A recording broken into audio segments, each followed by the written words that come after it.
The world is green and wet, a deep gorge carved by a river that remembers a colder time. For this clan of Homo erectus, it is the only world. Life is a rhythm of sun and stone, of hunting the giant deer that drink at the water's edge and gathering the fat, white grubs from rotting logs. Old Hand, the clan's elder, sits near the mouth of their cave, his knuckles thick as river pebbles, chipping a new edge onto a bus Old Hand axe. His movements are slow, economical, the product of 1,000 such sunrises. Below, two young ones chase a lizard through the ferns, their shrill cries echoing off the damp rock walls. This is the texture of their prehistory, a pattern as reliable as the seasons. It begins without a sound. A single, soft grey flake drifts down, landing on Old Hand's arm. He brushes it away, his brow furrowed in mild confusion. It is not ash from their fire. It is cold, but it does not melt like the rare hail that sometimes falls. Then another lands, and another. Soon a gentle, silent snowfall of this strange dust begins to descend upon the green world. The children stop their game, looking up with wide, dark eyes. They try to catch the flakes on their tongues, but spit them out, grimacing at the dry, chalky taste. The air, usually thick with the scent of damp earth and living things, begins to take on a sharp, unfamiliar tang, like a stone struck by lightning. Within an hour, the light changes. The brilliant, life-giving sun becomes a pale, sickly disk behind a thickening haze. A perpetual twilight descends into the gorge, muting the vibrant greens to a dull, uniform grey. The birds fall silent first. The constant chatter and song, that is the background music to their existence, simply stops, leaving an unnerving quiet. The clan gathers at the cave mouth, drawn together by a shared, unspoken fear of the unknown. They are early humans, and their survival is predicated on understanding their environment. But this is a phenomenon for which they have no name, no memory, no story from the ancestors. A young mother pulls her child close, wiping the accumulating dust from its harrowed face. Her touch both a comfort and a desperate ward against a threat she cannot comprehend. Old Hand stands and walks to the ledge, his new axe forgotten. He holds out his palm, letting the grey powder collect. He brings it to his nose, sniffs, and his face, a mask of weathered patience, finally registers a deep unease. This is not the dust of the earth. This is the sky itself, falling. He looks up, but there is no sky, only a roiling, dimensional ceiling of grey. The river below seems to flow slower, its surface coated in a thin, pale film. The super eruption hundreds of miles away is an event beyond their imagination, an extinction-level force, but here in the gorge, it is simply a cold, quiet end to the day. As the first dry, hacking cough escapes from one of the children, a tremor of true fear runs through the clan.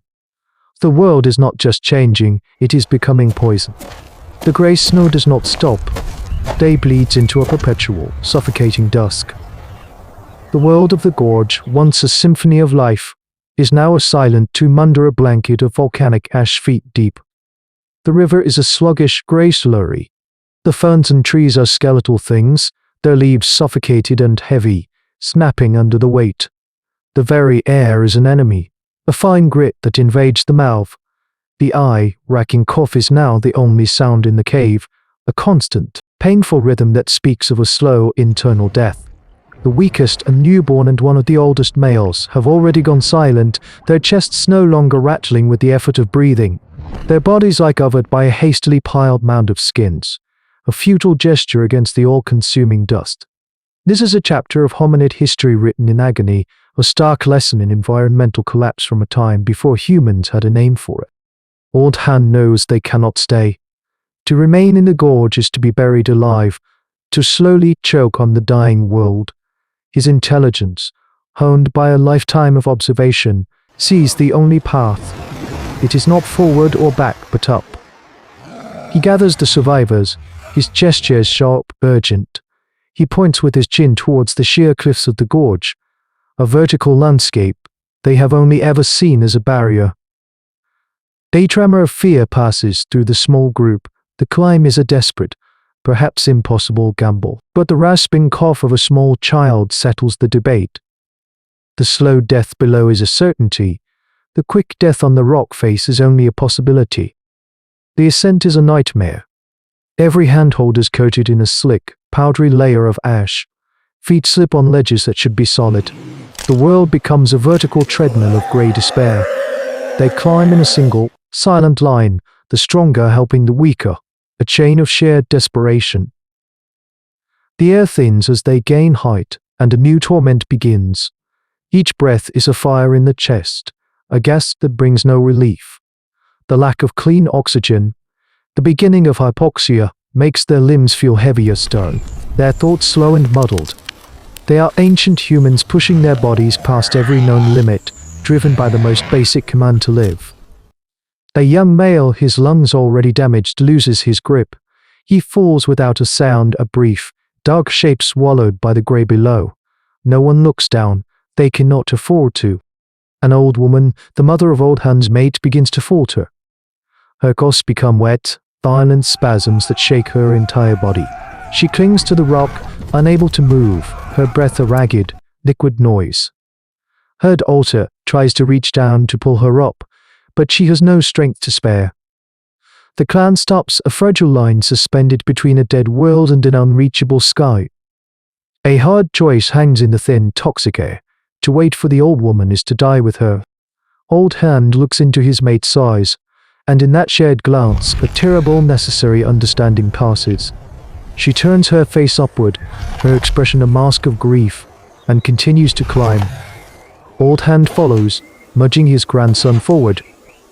They move past the dying woman, their own rasping breaths covering the sound of hers fading away. It is not an act of cruelty, but a brutal calculation of survival, a sacrifice made so that the clan, or what is left of it, might see another sunrise. They crawl over the final ledge onto a wind-scoured summit, collapsing onto rock that is cold and sharp beneath the ash. For a long moment, there is only the sound of ragged, desperate breathing, each gasp a victory against the poisoned air of the climb. There is no triumph, only a hollow, bone-deep exhaustion. Only a hollow, bone-deep exhaustion. Below, his joints protesting, and looks out. The world he knew is gone. Below the gorge is a barely visible scar in a landscape that has been utterly, terrifyingly erased. As far as the eye can see, there is only grey. A uniform blanket of ash covers everything, smoothing the contours of hills, burying forests, cyan is a cataract film dye in a sky the colour of slate. This is the dawn of the volcanic winter, a new and terrible chapter for life on this ancient earth. There are only 4 of them left. Old Hand, his mate, their young grandson, and one other young female who had climbed with a silent, grim tenacity. They huddle together against the ceaseless, chilling wind, a tiny island of warmth in a dead ocean of grey. The faces of the fallen are an invisible presence among them. The child who never learned to walk, the hunter who fell, the old woman left clinging to the cliff. Their survival is a debt paid by the dead, and the weight of it is heavier than any mountain. In the boy's eyes, wide with shock and grief, Old Hand sees the fragile future of their line, a flicker of human evolution that is nearly extinguished. This is the brutal reality of prehistoric life. Existence as a gift, renewed each day through pain and loss. But the instinct to endure is carved deeper than grief. Old Hand's gaze sweeps the summit, not with despair, but with a hunter's focus. His mind, a repository of a lifetime of survival skills, begins to work on the new problem. Not the sudden death of the fall, but the slow death of this cold, barren world. He finds a shallow overhang, a scoop in the rock that offers minimal shelter from the wind. He gestures, and the others follow, their movement stiff and slow. The one piece of primitive technology that connects him to the world before. He begins to scrape away the thick layer of ash from the floor of their new, pathetic shelter. His mate understands. While he clears the space, she searches for anything that might burn, finding a skeletal, ash-caked shrub whose inner branches are still brittle and dry. She breaks them off with methodical snaps, creating a small, precious pile. It is an act of profound, defiant hope. In a world smothered by fire from the earth, they seek to create their own small, life-giving flame. They have no food, no clear water, and no idea if anything else has survived. As the first true flakes of real, cold snow begin to mix with the endless ash, a clan is not dying. It is beginning again, its foundation a hard-won peak in the memory of those who could not reach it. The fire they eventually make is small, a weak, hungry thing that consumes their precious wood with alarming speed. But it is a center. It is a point of light in the unending grey. Here, on the roof of a dead world huddled together for warmth, they are the last story. Their struggle, invisible to the vast, indifferent cosmos, is more than just survival. It is a testament. This desperate climb, this refusal to lie down and be buried, is the forging of the human spirit. The intelligence that found a path, the community that shared its last dregs of strength, the foresight that gathered twigs in a wasteland. These are the tools they will use to chisel a new existence from the rock of a ruined planet.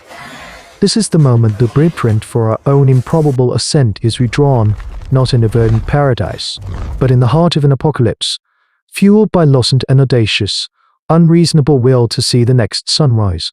What is courage, if not the choice to make a fire when the entire world has turned to ash? This is how we became what we are. The ice is coming next.